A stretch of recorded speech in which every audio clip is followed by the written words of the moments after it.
So today I am speaking to the wonderful Simone Anderson, and if you've not yet heard of her, you're missing out on some incredible recipes, product discount codes, and some incredible cleaning hacks on Instagram. Look, I started following you, Simone, in 2016. You were already very well established in social media as an influencer, a marketer, whatever they like to call it. And I was following you for your clothing and makeup styling and your health inspiration.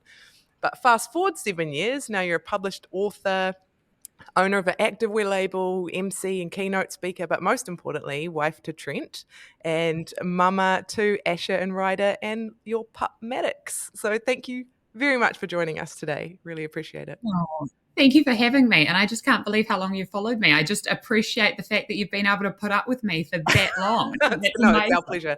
To be very honest, I found it super hard to kind of even come up with an introduction for you because you've done so much in what seems to be such a short amount of time. And I was like, right, do I go with the health angle because you've had an incredible journey in terms of health? Do I go with the business angle because that's also a huge aspect? Family, that's massive to you as well. So I'm going to touch on all three if that's all right with you. A while back, you made an active decision around health and prioritizing both your mental and physical health. So, how did that come about? It's one hell of a story. But basically, I was 23 years old and weight had been an issue for a very long time for me, but it was one of those things that I just was not ready to face. And in fact, I think I was just in huge, massive denial about because up until this point, it hadn't really been affecting like my quality of life. I'd still been able to be, like quite social, go out with my friends. I still had, great friends, great family life. I was doing well in, the business that I was doing, at the time. And I didn't see it having like a direct effect on my life until suddenly it started to. And I think when you're 23 years old and little things like walking up your own driveway became near impossible, and walking up a flight of stairs you'd have to take in stages and steps and stop. And then really quite quickly I was turning down like beach days with friends because they'd be like, look, there's a 10-minute walk down, and all I was thinking is that 10-minute walk down means that's probably about half an hour for me to come back up, and I just don't know if I can do it.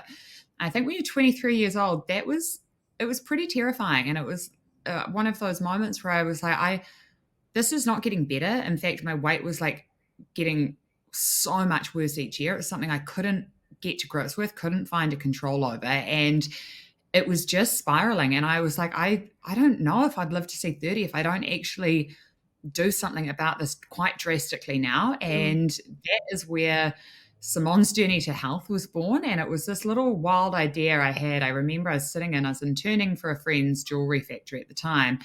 And I loved it. I'd work a couple of hours a day and just pop in there, and she'd make me jewelry, which I just loved as payment because no jewelry really fit me. Like necklaces with like chokers, Oh, wow. really cool, strange stuff at the time, like body chains. They never fit me. And I just loved that I could have bracelets and stuff made for me that worked for me. And so I remember being in there, and they were talking about the fact that they were going to sell the commercial scales and get rid of them the next day. And I just had this, oh my gosh, I've got to figure out what I weigh because no household scale would weigh me. It said error for a very, very long time. So I had no idea what I weighed. And I remember sneaking down on my lunch break and standing on this commercial set of scales and having the number stare back at me. And I think it was seeing that number, which was 169 kgs, for the first time in a very, very long time. I couldn't really hide from this anymore. And I had to face it. It was like, there's no denying it. You know what you weigh, and you've got to do something about this. So I just remember going back to my desk and just crying for the rest of the afternoon and thinking, I don't know where I'm going to begin with this. And I called mum that night, was chatting to her through it, and, how was I going to do it this time? And we sort of got down the road and the track that every time I'd been most successful in the past is when I told the most people. Like, I'm someone that if I say I'm going to do something, I'm very much accountable to my word, and I'm quite driven by that. Like, I hate letting people down. So we just had this wild idea. I was like, well, what if I share it to my friends and family online on social media and just see what happens? And mum, thought that was a great idea. And I think having her support was like, yeah, you've got this. And yeah, it took me probably about 4 days of just shitting myself and so scared and so many tears. And, admitting the weight to all your friends and family when it's been such a private thing was terrifying. And I just remember the moment I pressed post on that and I shared a photo of myself in a sports bra and leggings and all my fat rolls were hanging out. And it was like, this is me, this is where I'm at, and I'm going to do this.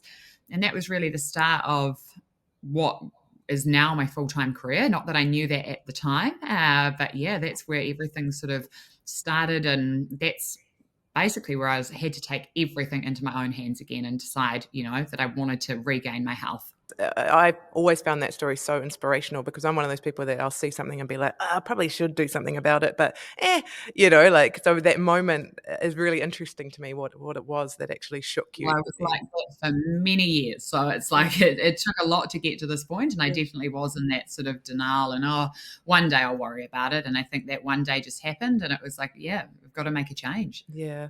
And I mean, as you said, it's a journey, it's not something that just happened overnight, and through that journey, like, what's the most surprising thing that you've found about the journey, both, like, physically and mentally?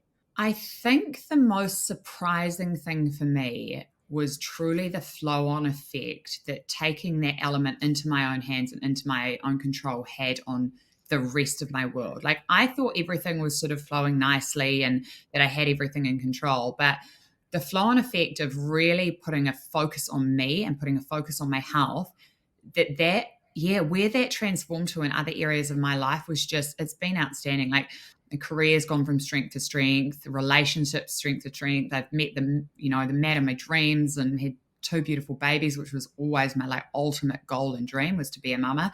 And I think I didn't quite realize actually how much, I thought my weight wasn't really affecting me, but it was affecting nearly every element of my life. I was just in so much denial over it, and just having my health back and like day to day living. I think I just become so used to what it felt like to carry around an extra 92 kgs every day that was my normal. Mm. But now the energy levels I have, I very, very rarely get sick. Like, I don't get to 4 o'clock in the afternoon and I'm not just shagged. Like, Yeah. I actually have energy, and people are like, how do you do it? I'm like, well, I was carrying around like another Yeah. whole person. And now I feel like I've Yeah. got this. Like, I was trying to oh explain that to Darcy. I was like, because he's not really a social media man, and now he is because he's following you and he's all excited. But I was saying, like, I don't know how she does it all in a day. Like, she's doing this and then that, and where do you get this energy from? But I do truly think it's the perspective of having come from somewhere where every single day, just your basic tasks were just a challenge, mm, like, mm, I now pick up 20 kgs at the gym, and that's a battle. And then you think, I was doing this with a whole extra person. Just every day is hard. So yeah, I think yeah, even as the years go on, I've got this such perspective on how challenging it can be to live when you're morbidly obese, and how mm, challenging each day is, and just basic activities like, things like putting washing away and stuff that, now you don't even think twice about, where previously that you had to work yourself into that and talk yourself into it because it was physical activity and it was hard for your body. yeah, yeah. You must still get days where you just can't be bothered on doing stuff, or like days where you just like wake up and you're like, like, how do what do you do to get yourself back in the game, keep yourself focused and energized on what you wanna do? Oh, absolutely. I think we're humans, right? And we go through like so many different points of life, and we're never always going to have the motivation to wake up and like smash it every single day. And so I think that's another thing that I've realized along my journey and what I've gone through is that the best thing that I have ever done is set myself habits and routines that are just non negotiable for me. And it means that if you wake up feeling a bit shit, or you're just not into it, it is so ingrained in what you do that you don't think about it, you just go and do it. Like, Mm, my first morning routine, like, everything just flows on from, one thing to another. And even if you're tired, you get through it. Then I've exercised, then I feel better, and it's like I didn't even really have to think about that today. yeah, It's just setting up those routines and those little habits and things that make you feel really good. And there are things that now are just non-negotiables for me, that just make my day better, that make me feel mentally better and physically better as well. And I mm, think that has been, yeah, the best thing that I've ever done, is just create those really set routines and habits for myself, and just mm, gone, that. And it initially, not easy, so hard. You had to find the motivation to do it, and you had to keep pushing yourself. And I just remember probably the first 3 months was like every single workout was a battle, every single day was a Mm. battle. And then I don't know exactly when it happened, but it just sort of started to switch. And it was like, this is just what I do now. Yeah. I go Yeah. out for a walk. I find 20 minutes in the day, and that's what I do. And it's in my calendar, and I've got time, and I'm going to do it. And Yeah. you just, yeah, before you know it, you're just doing it without thinking about it. It doesn't Mm. require that mental like build up, I guess. Yeah. I am trying. I'm getting there. I'm putting my vitamins next to my coffee machine. And we often talk about investing in yourself, right? You're your biggest asset. You need to take time to invest in your ability to work, your ability to be yourself, and who you are to your family. And I mean, for you as well, prioritizing your health has turned yourself into an asset, right? You've been able to build an income out of prioritizing your health. And when did you notice that sort of start to switch over, being around with your journey? In terms of like transforming it into like work, sort of what I was doing Yeah, online. into like you were actually now you yourself, you were the asset, you were the business, I guess. How when did that start to happen for you? Probably about a year in, I would say, is when it really started to happen, when like page sort of blew up and I had a couple of posts that went viral. And then from there, it sort of had a flow on effect, and I'd get the odd brand reach out. And I remember my very first brand was a brand of like oat, healthy oat biscuits. And they reached out and they wanted to send me a pack of biscuits to try. And I just remember I was like, that's so weird. Why do they want to send me a packet of biscuits? I'll eat the packet of biscuits and I'll try them and I'll talk about it. So why not? And then, yeah, that happened. And then sort of but over time, like it sort of grew from there. And before, I don't think I even noticed the transition. It was just, I was talking about products because previously it was sharing stuff like I'd talk about recipes that I'd make. And so you were sharing products naturally in there. Mhm. And I'd share about like new workout shoes that I'd buy and like t-shirts that I get, but all things I just purchase myself. So I was naturally sort of doing that anyway. And then I guess it was just a slow transition into, brands seeing the value there. But at the time, I definitely didn't see it for what it was. And I didn't really think anything much of it other than how cool is that I get a packet of biscuits or a t-shirt or whatever it might be. I was like, you're 24 years old and someone wants to send you a t-shirt. You don't have a lot of money. You're like, Yeah. this is cool. Yeah, t-shirt. And then it was actually, I was at lunch with my godmother and sort of she was talking, she obviously follows really closely along with what I do. And she was like, so what are you charging? And I was like, what do you mean, what am I charging? She was like, what do you charge these businesses? And I was like, I couldn't charge money for this. I get like the product. She's like, yeah, you could. You're marketing for them. You're a form of advertising. Like the fact that you're not charging is ridiculous. She was like, how many of that t-shirt did you sell? I was like, oh, I sold 180 of that t-shirt yesterday. She was like, so who's making the money from that? I was like, the business. It's Yeah. their, their brand. She was like, yeah, well, there's something in it for you. I know there is. And I just left that conversation thinking she was a little bit loopy. And there's no way that that's, like I just wouldn't want to do it. And I was like, nah, there's no money in that. And she's got the wrong end of the stick sort of thing. And then the more it started happening, the more I was like, maybe she is right. Maybe there is money in this. And I just remember one day thinking, okay, well, give it a go. I said, okay, well, this is what I charge for a story set, for a story at the time. And the company was like, sure. And then I remember thinking, oh, they just said yes to that. Yeah. And then like, oh, okay. Well, this is what I charge now for a post. And I just increased it each time. Yeah. And I was like, it was so trial and error. There was no management teams at the time. And it was just wild. And then different opportunities would come in where it was speaking at events and all of that sort of thing. And, you started to put a value on your time. And that's Mhm. basically what it was. It was putting a value on your time, not just in that moment, but in the fact that by this point, I sort of spent 3 years curating a really trusted audience Mm. and an audience that was, you've invested like often 10 hours a day in responding to messages, creating content, building that relationship with them. There's such a level of trust. And it's like, you're charging out for that time as Mm. well. So it was a very natural progression for me and not something that I ever saw myself doing or thought was even a job at the time, because I think when I started, I mean, there was money being made on like YouTube for AdSense and things like that, but I really don't think there was a whole lot of the brand collaborations going on or anything like that. Well, not that I was aware of. So Yeah. I it is a thing. I feel like you were one of the first Kiwi influencers for sure, like that were seemed, I don't know, brand partnering. Since then, and before then, because you were a business owner before then, you've got lots of fingers and lots of pies. So, like we talk about it in terms of investment, you call it diversification. But is that something that you have actively done? Like, have you purposefully invested or put your time into different income streams, or do you just like being busy and you like to have lots on the go? Initially, it was definitely just I'm someone that just really enjoys doing things and trying new things. And right through like teenage years, I'd always had like odd jobs and I was always doing a bit here and there. And I never had like one set thing I was doing.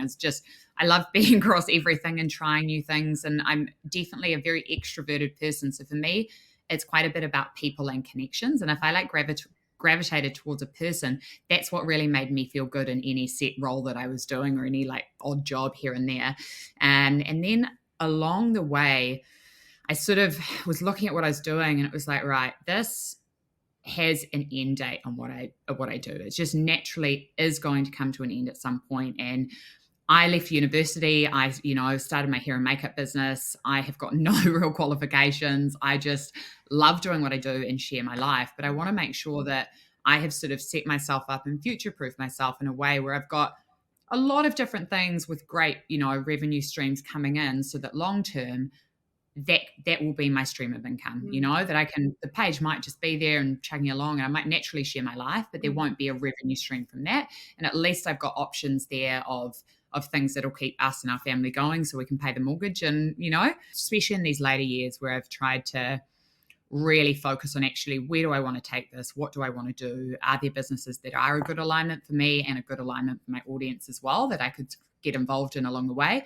But also, I like being busy, and with where I am, there have been amazing opportunities that have naturally found me. They haven't been me seeking them all the time. So I'd say definitely, luck involved in that too. Yeah, and hard work, luck and hard work.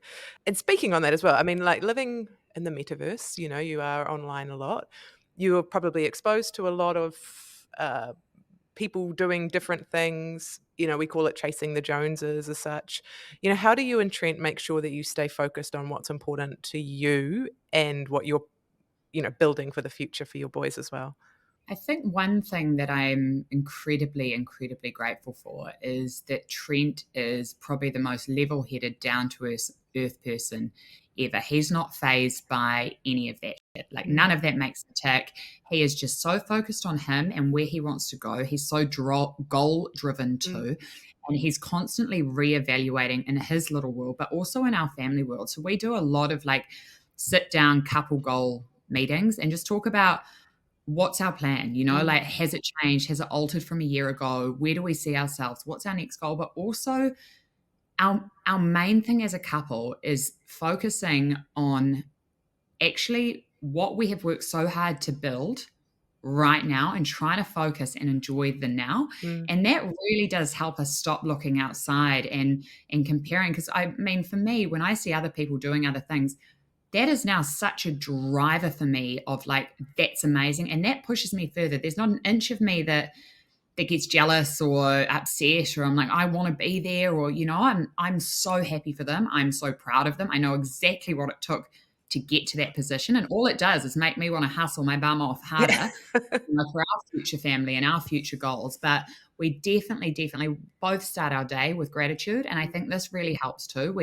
It just regrounds you, it centers you, and it takes you back to what you've got. And I know always, and I think about this, that quote, like 5 years ago, Simone dreamt of being where she is today. Like, this was my ultimate goal, to have two beautiful boys, well, children, to be married and to have found the love of my life. And I do. That just really makes me feel so grateful for where I am today and what we have achieved. And we just love each day too. We do have future goals and we are very much future driven, but we're quite in the now people. And we love our little world. It's slow. We don't, like every day is sort of the same thing, but it's also so fun because the boys are just crazy and chaotic. And I love, the joy they bring and the craziness. But yeah, And the mess. I think all the mess.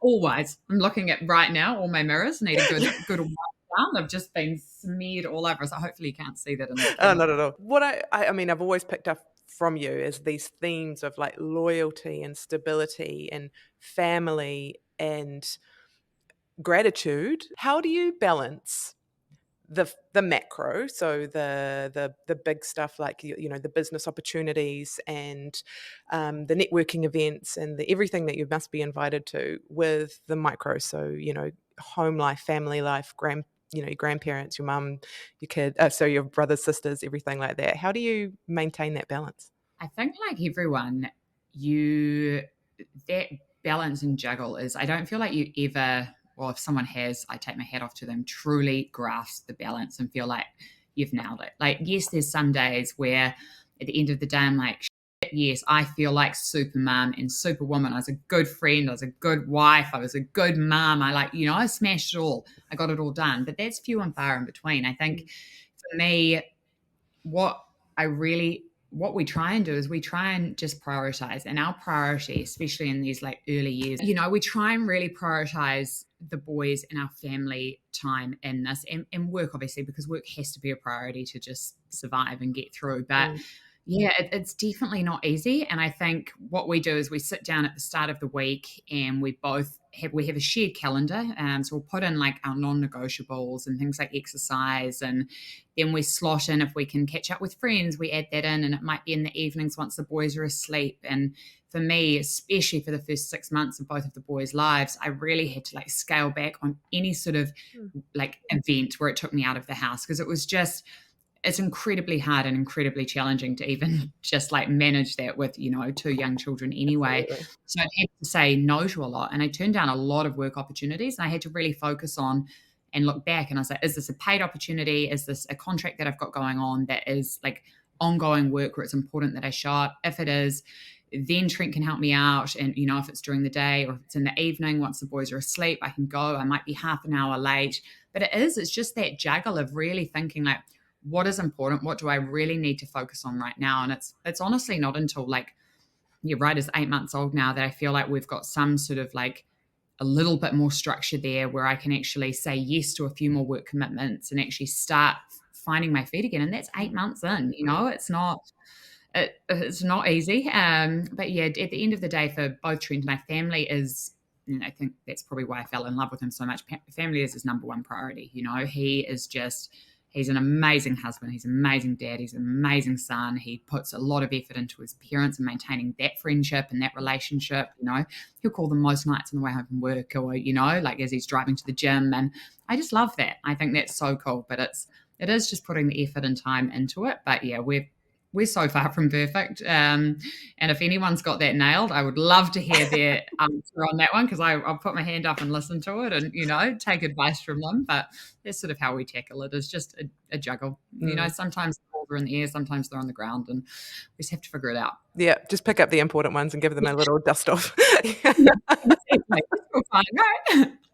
No, that's awesome. Well, look, I just thank you so much for sitting down and having a chat with me today. I've, as I said, followed you for a long time, been following your journey, and just the tenacity and the gratitude that like just comes through on you online from you has just been awesome. And I just find that it just maps so well with the things that we talk about consistently, around consistency being one of them, and just showing up every day and doing what you can and doing your best bit. So Oh, well, really, thanks so much. really appreciate So it. nice chatting to you and actually getting to meet you Yeah, and seeing I your know. face. I know. It's so lovely. It's funny to see you like talking back. I'm usually just watching Yeah, a story or something. I love that. That's great. Thank you. And we'll give you back some of your precious nap time so you can. Oh, yeah, I know, right? I feel like this 2-hour lunch sleep is when I rush around. I think my neighbors must think I'm like on drugs or something, because I just don't stop. And I am running around the house so fast. The rubbish is out, the washing's done. I'm doing a work thing. And then I'm like, where did 2 hours I go? They're know. off again. I know. But the amount of stuff you can get done as a mum in 2 hours versus pre babies, I'm like, mate, Right? it's Yeah. just You insane. value your time so much more, I do think, as a mum. You're Yeah. right. Yeah. Yeah. You get it. You get it. No, it's amazing. Thank you very, very much. And I appreciate your time, Simone. Thank you so much. Bye. All right. Thanks. See ya.